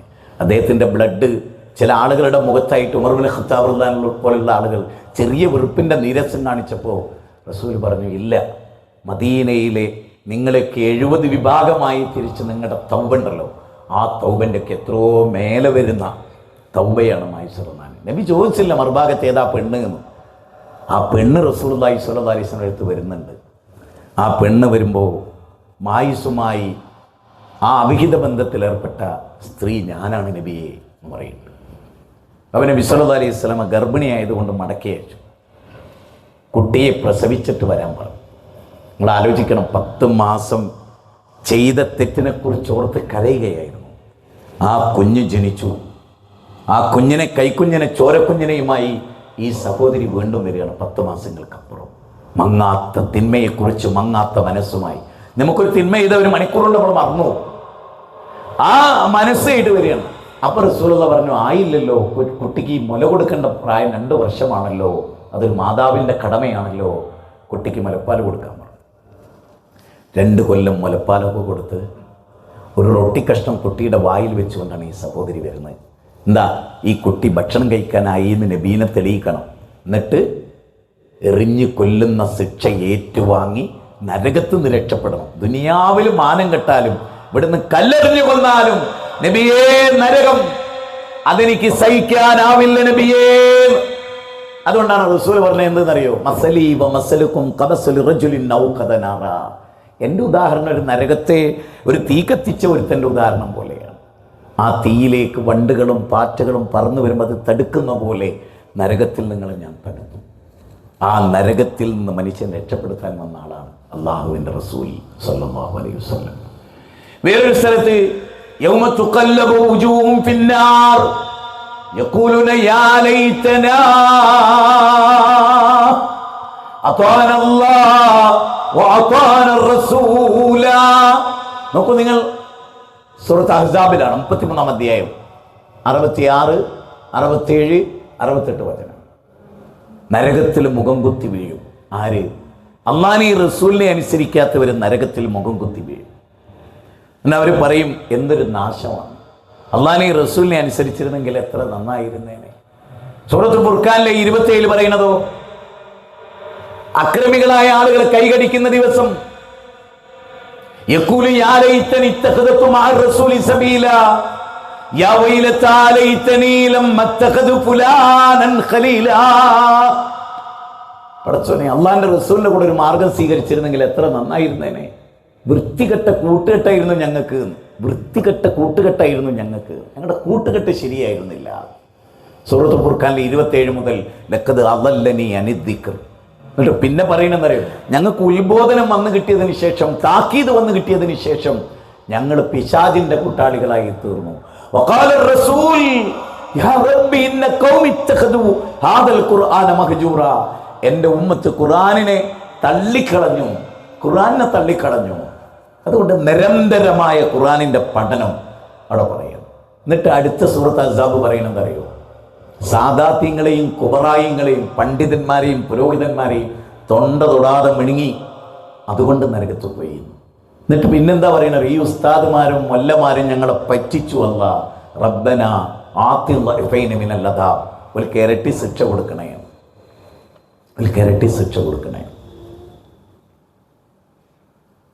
നേരത്തെ പറഞ്ഞ സൂറത്ത് മആരിജിൽ നിങ്ങൾ നോക്ക്, എൻ്റെ അപ്പനെ നരകത്തിലിട്ടോ, എൻ്റെ അമ്മനെ നരകത്തിലിട്ടോ, എൻ്റെ പൊന്നു മക്കളെ നീ നരകത്തിലിട്ടോ, ഈ ലോകത്തെ മുഴുവൻ മനുഷ്യന്മാരെയും നീ നരകത്തിലിട്ടോ, എന്നെ ഒന്ന് രക്ഷപ്പെടുത്തിത്താന്ന് മനുഷ്യരോടൊന്ന് വിലപിക്കും. ശരിക്കിത് മനസ്സിലാക്കണമെങ്കിൽ ഈ പൂക്കിപ്പറമ്പിൽ ഒരു ബസ് അപകടം ഉണ്ടായിരുന്നല്ലോ അല്ലേ, ഓർമ്മയുണ്ട് എല്ലാവർക്കും അത്. അതിലൊരു മുജാഹിദ് പ്രവർത്തകൻ ഈ ബസ്സിൻ്റെ ടാങ്കിനെടുത്തായിരുന്നു. അപ്പം അദ്ദേഹത്തിൻ്റെ കയ്യിലൊരു കുട്ടിയുണ്ട്, അദ്ദേഹത്തിൻ്റെ ഭാര്യയുണ്ട്. അദ്ദേഹത്തിൻ്റെ ഭാര്യ അദ്ദേഹം പിടിച്ച് പുറത്തോട്ട് ഉന്തി രക്ഷപ്പെടുത്തി. ആ കുഞ്ഞിനെ അവളുടെ കയ്യിലേക്ക് എറിഞ്ഞു കൊടുക്കുകയും ചെയ്തു. അദ്ദേഹം അവിടെ നിന്ന് കത്തിക്കരിഞ്ഞ് മരിച്ചു പോവുകയും ചെയ്തു. ഈ അവസ്ഥ ഒന്ന് മനസ്സിൽ നിങ്ങൾ കൊണ്ടുവരി. ഈ അവസ്ഥ മനസ്സ് കൊണ്ടുവന്നിട്ട് നിങ്ങൾ സൂറത്ത് മആരിജ് ഒന്ന് ചിന്തിക്കുക. അവിടെ നിന്ന് ഇതേ മനുഷ്യൻ അള്ളാഹിനോട് പറയുന്നതായിരിക്കും എന്നറിയോ, എൻ്റെ ഭാര്യനെ എൻ്റെ കുഞ്ഞിനെ ഒക്കെ നരകത്തിലിട്ടോ, എന്നെ രക്ഷപ്പെടുത്തിത്താ. അപ്പം അതിൻ്റെ വ്യത്യാസം നോക്ക് നിങ്ങൾ. ദുനിയാവെന്ന് എന്തായാലും ചെയ്ത്, എൻ്റെ ഭാര്യയ്ക്ക് തീപ്പൊള്ളരുത് എന്ന് പറഞ്ഞിട്ട് ഓളെടുത്ത് പുറത്തേക്ക് ഇട്ട്, എൻ്റെ കുട്ടിക്ക് തീപ്പൊള്ളരുത് എന്ന് പറഞ്ഞാൽ കുട്ടീനെ എടുത്ത് പുറത്തേക്ക്. അതേ ആൾ പറയാണ് എൻ്റെ കുട്ടീനെ നരകത്തിലിട്ടോ എന്ന് പറയുന്ന ഒരു അവസ്ഥ പരലോകത്ത് വന്നുള്ള സാഹചര്യം ഒന്ന് ആലോചിച്ച് നോക്കും. ഇവരെയൊക്കെ നരകത്തിൽ ഒരു തീപ്പെട്ടി കൊണ്ട് നമ്മുടെ കുട്ടിക്ക് പൊള്ളുന്ന ഒരു സ്റ്റവ് അടുപ്പിൽ ചെന്നിട്ട് നമ്മളെ കുട്ടി കൈയിട്ട് പൊള്ളി നമുക്ക് സഹിക്കുമോ? നമ്മൾ കരയില്ലേ കുട്ടീനെ ഓർത്തിട്ട്, ആ കുട്ടിയുടെ കരച്ചിൽ കേട്ടിട്ട്. ആ മക്കൾ നരകത്തിലേക്ക് യാത്ര ചെയ്യുന്നു എന്നറിഞ്ഞിട്ടും മോളെ ഡ്രസ്സ് നിയന്ത്രിക്കാത്ത, മോളെ സംസ്കാരം നിയന്ത്രിക്കാത്ത, മോള് മുഖത്ത് വരട്ടുന്ന ചായ നമുക്ക് പാടില്ലാത്തതാ മോളെ എന്ന് പറയാത്ത, മാറ് കാണിച്ച് നടക്കുന്ന മോളോട് അരുത് എന്ന് പറയാത്ത, തലയെ തട്ടടാത്ത മോളോട് അരുത് എന്ന് പറയാത്ത ഏത് മാതാപിതാക്കൾക്കാണ് പരലോകത്ത് ആശ്വാസം ഉണ്ടാകുക? ആലോചിച്ച് നോക്കിയിട്ടുണ്ടോ? എന്താണ് നമുക്ക് അവിടെ ആശ്വാസമായിട്ടുണ്ടാവുക? ഇനിയൊരു സ്വർഗത്തിൻ്റെ വിവരണം നിങ്ങൾ കേട്ട് നോക്ക്. വസാരിയും ധൃതിയിൽ വന്നോളി ഇലാ മഅ്ഫിറത്തിൻ മിർ റബ്ബിക്കും, അള്ളാഹുവിൽ നിന്നുള്ള മഅ്ഫിറത്തിലേക്കും, ജന്നത്തുൻ അർളുഹ സമാവാതു വൽ അർള്, ആകാശഭൂമികളുടെ വിശാലതയുള്ള സ്വർഗത്തിലേക്കും. അല്ലേ, ഇന്നലിൽ മുത്തഖീന മഫാസ ഹദായിക വഅനാബ വഖവായിബ അത്റാബ വഖഅസൻ ദിഹാഖ. സൂറത്ത് ഇൻസാനിലൊക്കെ ഉള്ള വിവരണം നോക്കുക നിങ്ങൾ. ആ പളങ്ക് പാത്രവുമായി നടക്കുന്ന കുട്ടികളെ അവിടെ വിവരിക്കുന്നു. അലല്ലറായിക്ക് മുത്തഖിയൂൻ, അലങ്കൃതമായ സ്വർഗത്ത്. സൂറത്ത് റഹ്മാനൊക്കെ ഒന്ന് വായിച്ചു നോക്ക്. വജനൽ ജന്നതൈനി ദാൻ, നോക്കൂ, അവിടെ സ്വർഗത്തിന്റെ രണ്ട് ആരാമങ്ങളുണ്ട്, അവിടെ ഇടതൂർന്ന തോട്ടങ്ങളുണ്ട്, അവിടെ ഒരു കണ്ണും കണ്ടിട്ടില്ലാത്തതും ഒരു കാതും കേട്ടിട്ടില്ലാത്തതും ഒരു നെഞ്ചകം വിഭാവനം ചെയ്തിട്ടില്ലാത്തതുമായ അനുഗ്രഹത്തിന്റെ ഒരു ലോകം. അതിലേക്കാ നോക്കൂ, അല്ലാഹു സുബ്ഹാനഹു വ തആല സൂറത്ത് യൂനുസിലെ 10-ാം അധ്യായത്തിൽ 25 പറയുന്നത് എന്താ? വല്ലാഹു യദഉ ഇലാ ദാരിസ്സലാം, അല്ലാഹു നിങ്ങളെ ദാറുസ്സലാമിലേക്ക്. ആ സൂറത്ത് റഅദ് ഉണ്ടല്ലോ, കുടുംബസമേതം സ്വർഗ്ഗത്തിൽ പോന്ന് വിവരിക്കുന്ന 13-ാം അധ്യായം 22 മുതൽ 26 വരെയുള്ള വചനം. അതിൽ പറയുന്നത് യദ്ഖുലൂന അലൈഹാ മിൻ കുല്ലി ബാബ്, സ്വർഗത്തിന്റെ 8 വാതിലുകളിലൂടെ കയറിക്കോളീൻ. ഭാര്യമാരോട് പറയുന്നതോ, നിങ്ങൾ കൃത്യമായി നമസ്കരിക്കുക, നോമ്പൊഴിക്കുക, ഇസ്തിഗ്ഫാറും സദഖയും ചെയ്യുക, ഭർത്താവിനനുസരിക്കുക, സ്വർഗത്തിന്റെ 8 വാതിലുകളിലൂടെ കടന്നു പോകാം. അവിടെയും പറയുന്നതോ അസ്വാജിഹിം വദുർരിയാതിഹിം, അല്ലെ, അവിടെ ബാപ്പയും ഉമ്മയും മക്കളും സ്വാലിഹീങ്ങളായ ആളുകൾ ഒന്നിച്ച് സ്വർഗത്ത് പോകുന്ന ആ സ്വർഗത്തിന് വേണ്ടി പണിയെടുക്കാനാണ്. നിങ്ങൾ നോക്ക്, സൂറത്ത് ആൽ-ഇംറാനിലെ 185 കുല്ലു നഫ്സിൻ ദായിഖത്തുൽ മൗത്ത് പറയുന്നത് 6 നരകത്തിൽ നിന്ന് മോചിപ്പിക്കപ്പെടുകയും 6 സ്വർഗത്തിൽ പ്രവേശിപ്പിക്കപ്പെടുകയും ചെയ്തുവോ, അതാണ് വിജയം. അതുകൊണ്ട് ഇന്ന് മുതൽ ഒരു ചെറിയ അമല് പോലും നമ്മൾ പാഴാക്കരുത്. ഒരു ചെറിയ തിന്മ പോലും നമ്മുടെ ജീവിതത്തിൽ ഇല്ലാതിരിക്കാനാണ് പിശാച് എപ്പോഴും നമ്മളോട് തിന്മക്ക് പ്രേരിപ്പിച്ചു കൊണ്ടേയിരിക്കും. വമാ ഉബരിഉ നഫ്സി ഇന്നൻ നഫ്സ ലഅമ്മാറത്തും ബിസ്സൂ ഇല്ലാ മാ റഹിമ റബ്ബി. ഖുർആനിലെ 12-ാം അധ്യായം 53-ാമത്തെ വചനം. പാപത്തിലേക്ക് മനസ്സിങ്ങനെ ചാഞ്ഞുകൊണ്ടിരിക്കും. അത് നമ്മൾ വളരെ കെയർ ചെയ്യണം. 2 മിനിറ്റ് കൂടിയാണ് ഞാൻ സംസാരിക്കുക. ഈ 2 മിനിറ്റിൽ എനിക്ക് 1-2 കാര്യങ്ങൾ പറയാനുണ്ട്. നമ്മൾ വളരെ ഗൗരവമായ പഠനങ്ങൾ, വ്യത്യസ്ത, പരിശുദ്ധ റമദാനാണ് വരാൻ, എത്രയോ ക്ലാസ്സുകൾ നമുക്ക് കിട്ടാൻ പോകുന്നു, എന്തെല്ലോ കാര്യങ്ങൾ നമ്മൾ കേൾക്കുന്നു. എന്തിന്? ഡെയിലി ജമീൽ ആപ്പിലൊക്കെ കയറിയാൽ, നമ്മുടെ പീസ് റേഡിയോയിൽ കയറിയാൽ മനുഷ്യന്, അതായത് നമ്മൾ തോറ്റു പോകുക എന്നല്ലാണ്ട് ആ ക്ലാസ് അവസാനിക്കുന്നില്ലല്ലോ, ഫുൾ ടൈമാണ്. ഈ അവസരങ്ങളെക്കുറിച്ച് നമ്മൾ അള്ളാഹിനോട് എന്ത് പറയും? ഈ അവസരങ്ങളെക്കുറിച്ച് നമ്മൾ എന്ത് പറയും? ജീവിതത്തിൽ ഒരിക്കലും കള്ളം പറയാത്ത റസൂല പറയുന്നത് നരകവും സ്വർഗവും ഉണ്ട്. നമ്മുടെ കണ്ണിൽ കാണുന്ന വിധത്തിലാണ് അള്ളാഹു സ്വർഗ നരകങ്ങളെ വിരിക്കുന്നത്. കൃത്യമായ തെളിവുകളുടെ അല്ല ചോദിക്കേണ്ട അല്ല. ലാ ഉഖ്സിമു ബിയൗമിൽ ഖിയാമ, വലാ ഉഖ്സിമു ബിന്നഫ്സിൽ ലവാമ അയഹ്സബുൽ ഇൻസാനു അല്ലൻ നജ്മഅ ഇദാമ ബലാ ഖാദിരീന അലാ അൻ നുസവ്വിയ ബനാനാ. അതായത് ഒരാൾ വന്നിട്ട് നബിയുടെ മുമ്പിൽ വന്ന ഒരാൾ ഒരു പഴയ ശ്മശാനത്തിലെ നുരുമ്പിയ എല്ല്, മരിച്ചുപോയൊരു മനുഷ്യൻ്റെ കവർന്ന് എല്ല് വാരിയിട്ട് അതിൻ്റെ പൊടി ഇങ്ങനെ കയ്യിലിട്ടിട്ട് ഇങ്ങനെ അദ്ദേഹം പൊടിച്ചു. എത്രയോ വർഷങ്ങൾക്കും മരിച്ചു ഒരാളുടെ എല്ല് കയ്യിലിട്ടിട്ട് ഇങ്ങനെ പൊടിച്ചിട്ട് നബീൻ്റെ മുഖത്തേക്ക് ഇങ്ങനെ ഊതിയിട്ട് ഒരു ചോദ്യ. എന്താ ചോദ്യം എന്നറിയോ? ഈ അന്തരീക്ഷത്തിൽ ലയിച്ചു ചേർന്ന ഈ എല്ലിൽ നിന്നാണോ അള്ളാഹ് സൃഷ്ടിക്കങ്ങളെ ഉയർത്തെഴുന്നേൽപ്പിക്കുക? അതിനുള്ള മറുപടി, നിങ്ങളുടെ വിരൽത്തുമ്പുകൾ പോലും വ്യത്യസ്തമായി. വിരലടയാളം ഉണ്ടല്ലോ, ദക്ഷിണാഫ്രിക്കയിൽ ഇന്ന് ജനിക്കാൻ പോണ ഒരു കുട്ടിക്ക് കൊല്ലത്തെ വേറൊരു കുട്ടിയുടെ ഫിംഗർ പ്രിൻ്റ് ആയിട്ട് ഒരു സാമ്യതയില്ല. 800 കോടി മനുഷ്യരുടെ ഫിംഗറും വ്യത്യസ്തമാണ്. ഇത് വല്ലാത്തൊരു അത്ഭുതമല്ലേ? ആ അള്ളാഹ് ചോദിക്കണം, ഇങ്ങനെയൊക്കെ ആക്കിയേ നിങ്ങളെ ഉരുമ്പിന് ശേഷം ഉയർത്തെഴുന്നേൽപ്പിക്കാൻ അള്ളാഹ്ക്ക്. എന്നാൽ അള്ളാഹ് പറയേണ്ടത്, നിങ്ങളെ വാലറ്റ് ഉണ്ടല്ലോ, അജ്ബുദ്ദീനെ നിങ്ങളുടെ ഇവിടെ ഈ ഭാഗം അത് മണ്ണിൽ ഒരിക്കലും ലയിക്കൂല എന്ന ഖബറിൽ കൊണ്ടുവച്ചാൽ അത് മാത്രം ഇവിടെ ഉണ്ടാവും. എന്നിട്ട് ഒരു ചാറൽ മഴ പെയ്യും എന്നാണ് സൂറത്ത് ഖാഫിലും അതുപോലെ വാക്കിയതിലും ഒക്കെ കാണാം. എന്നിട്ട് അള്ളാഹ് പറയണത്, കദാലിക്കൽ ഖുറൂജ് ബൽദതൻ മൈതൻ കദാലിക്കൽ ഖുറൂജ്. ആ ഭൂമി ഉണങ്ങി വരണ്ട് കിടന്നിട്ടൊരു മഴ പെയ്തിട്ട് അവിടെ ചെടികൾ മുളയ്ക്കുന്ന പോലെ. അത് ചോദിക്കുന്നുണ്ട്, നിങ്ങളുടെ ഫുട്ബോൾ ഗ്രൗണ്ടിലും നിങ്ങളുടെ പിച്ചിലും നിങ്ങൾ എന്തെങ്കിലും പുല്ല് കാണുന്നുണ്ടോ? പക്ഷേ ഒരു മഴ പെയ്ത പിന്നെ നിങ്ങൾ എന്താ കാണുന്നത്? പുല്ലിങ്ങനെ മുളച്ച്. അതുപോലെ കദാലിക്കൽ ഖുറൂജ്, നിങ്ങൾ പുറത്തേക്ക് കൊണ്ടുവരപ്പെടുന്നു. അതുകൊണ്ട് വളരെ ഗൗരവമായി ഈ കാര്യം ഓർക്കുക. ഞാൻ ഉദ്ദേശിച്ച എൻ്റെ സമയം, നിങ്ങൾ നിശ്ചയിച്ച സമയമല്ല, ഞാൻ ഉദ്ദേശിച്ച എൻ്റെ സമയം ഇവിടെ അവസാനിക്കണം. നാളെ ഖുതുബയും പൊതുസമ്മേളനവും ഉണ്ട്. ഇന്നലെ പയ്യോളി ഉണ്ടായിരുന്നു, അതിൻ്റെ തലേന്നുണ്ടായിരുന്നു. അപ്പം അതിൻ്റെ ഒരു ക്ഷീണവും പിന്നെ രോഗത്തു നിന്ന് ഇങ്ങോട്ട് റിലീസായി വരുന്നല്ലേ ഉള്ളൂ. എല്ലാം മറന്ന് പ്രസംഗിച്ചാൽ ഒരു പക്ഷേ തീരെ പ്രസംഗിക്കാൻ പറ്റാതെ വന്നാൽ എന്നൊക്കെ കരുതുന്നത് കൊണ്ട്, ഭാവി നമുക്കറിയാത്തത് കൊണ്ട് നമ്മുടെ പള്ളി ഒരു വെളിച്ചമായി, ലൈറ്റ് ഹൗസായി മാറണം. നമ്മളൊക്കെ തന്നെയും ഡെയിലി ഖുർആൻ വായിക്കുന്ന, ഏറ്റവും ചുരുങ്ങിയ അമാനമലയുടെ പരിഭാഷ ഇപ്പോൾ അവിടെയൊക്കെ നമ്മൾ കാണുന്നു. അവിടെ വന്നിരുന്നു ഇവിടെയൊക്കെ കാണാം പരിഭാഷ പലതും. ഒന്നവിടെ ഇരുന്ന് ഒരു സുബൈക്കൊക്കെ കുറച്ച് നേരം നോക്കി ഒരു 3-4 ആയത്തൊക്കെ പഠിച്ച് ചില അധ്യായങ്ങളെങ്കിലും സെലക്ട് ചെയ്ത് അതൊക്കെ വായിച്ച് നമ്മുടെ മക്കളെയെങ്കിലും അതിലേക്ക് കൊണ്ടുവന്ന് നല്ലൊരു ജീവിതം നയിക്കാൻ നമുക്ക് സാധിക്കണം. അള്ളാഹു നമ്മെ അനുഗ്രഹിക്കുമാറാകട്ടെ. എല്ലാവിധ ചിന്മകളിൽ നിന്നും അള്ളാഹു നമ്മെ കാത്തുരക്ഷിക്കട്ടെ. നാളെ മഹ്ശറയിൽ എരിപൊരു കൊള്ളുന്ന വെയിലത്ത് അർശിൻ്റെ തണം നൽകി അള്ളാഹു നമ്മെ അനുഗ്രഹിക്കുമാറാകട്ടെ. റബ്ബനാ തഖബ്ബൽ മിന്നാ ഇന്നക അൻത സമീഉൽ അലീം വതുബ് അലൈനാ ഇന്നക അൻത തവ്വാബുർ റഹീം. ربنا اغفر لنا ولإخوان الذين سبقونا بالإيمان ولا تجعل في قلوبنا غلا للذين آمنوا ربنا إنك رؤوف رحيم. ربنا آتنا في الدنيا حسنة وفي الآخرة حسنة وقنا عذاب النار. وصلى الله وسلم على نبينا محمد وآله وصحبه أجمعين والحمد لله رب العالمين. السلام عليكم ورحمة الله وبركاته.